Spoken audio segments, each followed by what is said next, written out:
So what I'm going to do now is, we did a town hall meeting last week with the parents of one of the schools that was closed, a school that was closed, and there were a number of really good questions that came from the parents in that meeting, and I'm just going to reflect on some of those questions were. So one of them was, if somebody in my household is a contact and they're advised to stay at home, why are you saying that it's safe for me to go about my normal life? That was one of the really good questions that we had. So the thinking here is that if I am a contact, then I might have the virus infection. The worry is that I might. Actually, many of us don't, but I might have the virus. If I am infected with the virus today, the virus has to grow in me for a number of days before I can give the virus to anybody else. And insofar as we know experience so far, I usually don't shed much of the virus until I start to have symptoms. So I start to get the runny nose or the sore throat. Nothing is perfect, but generally speaking, not much virus is leaving me until I get. So if I'm a contact, I may have the virus, but as long as I'm well, the chance that I'm shedding virus is quite low. So we expect that if we have 100 contacts, for the sake of round number, we expect that most of those 100 people are actually not infected. Of those people who are infected, we expect that they're probably not going to be shedding the virus until they start to feel unwell.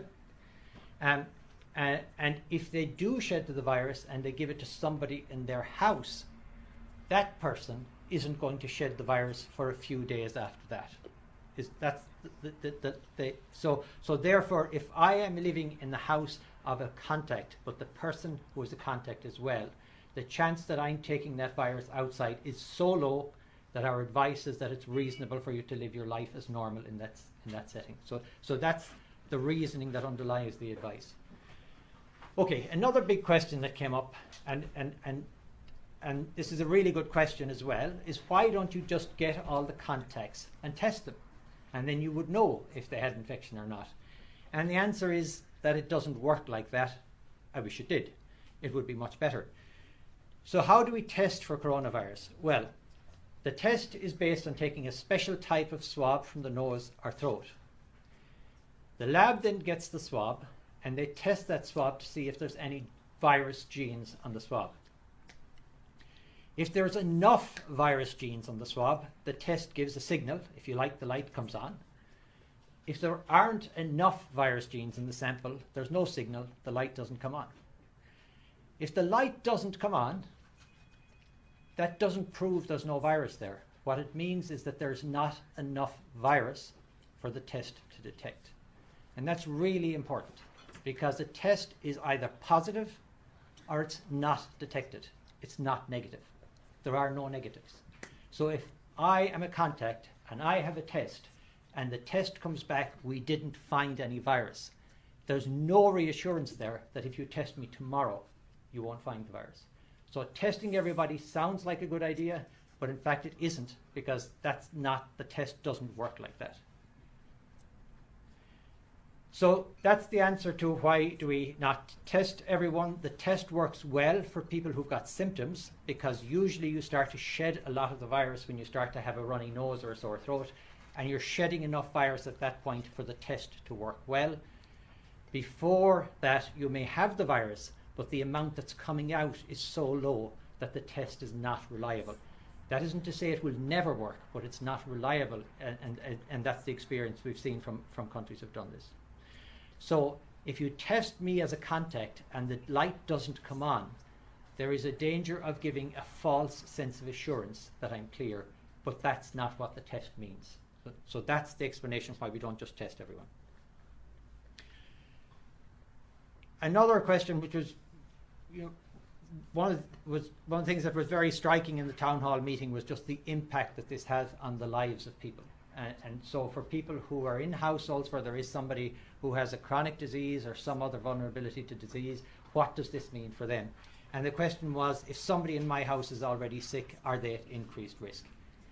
And the answer is, they're probably no more likely to catch the infection, but the consequences of catching the infection could be more serious. And as I said to people on Monday night, I'd love to be able to take that away, but you can't sugarcoat that. That is the truth. If you have a pre-existing bad lung disease, then the consequences of catching this virus could be more serious for you.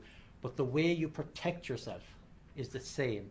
And one of the questions then was, well, what about if we take various vitamins and so on? And I guess my answer to that would be, in times like this, there are a lot of people who are going to sell you snake oil. And a lot of the snake oil doesn't work, but people are trying to sell you. So I think rte.ie is giving you the advice that we believe is the best advice we can give you, and we're not trying to sell you anything. So be careful where you get your advice, because unfortunately, what you can do to protect the vulnerable person in your house is the same as what you can do for everyone else, which is if somebody's coughing or sneezing, tissue or cover and hand hygiene, and keep your hands away from your nose. So it's the same things that work, but the consequences can be more severe. That's how it is, and it is very worrying for people who've got a vulnerable person in their house. In theory, the person could decide to live elsewhere, and that would reduce their risk, but for many of us that's simply not practical, because we live at home, we live with people we love, we don't want to live somewhere else, and that's the practicality of life. Can contacts in isolation go outside? And Sarah has touched on this, and the answer is, if you've got two young people who are home from the same school and they want to go to a field where there's nobody else and play ball together, of course they can, because they're actually living in the same house. So provided they're not playing ball with a bunch of other people, if there's someplace quiet that they can go and kick a ball around and burn off some energy, that's good for them, it's good for everyone, and it doesn't increase the risk to anyone because they live in the same house. If they want to go for a run, as long as they're not interacting with anybody else, that's fine, because it doesn't put anybody else at risk. If virus comes out of your nose while you're running around in the grass, the chances of it surviving on the grass long enough for anyone to catch it are so remote that we don't think it's something we need to be concerned about. Is there a risk for me if I live in the house with somebody who is contact? So if I have been in touch with somebody who is infected, I am a contact. That means I may be infected and I may start to shed the virus at some point over the next few days. Is there a risk to you if you live with me? There is a risk to you if you live with me. But it's a risk that most of us accept in terms of ordinary living, of living with our family. And if you're living with somebody, it is a risk that doesn't go away, but that is a risk. And that's why we ask contacts to limit their social interactions. So, summary then, how do we stop respiratory viruses from spreading? And Sarah has touched on this. Again, the key thing to remember about this virus is to get into you, it has to stick on to your mucous membranes. It has to stick onto your eye, the inside of your nose, or the inside of your mouth. Getting onto your skin is not enough for this virus. If it gets onto your skin, you then have to put it in with your hand to your eye, your nose, or your mouth.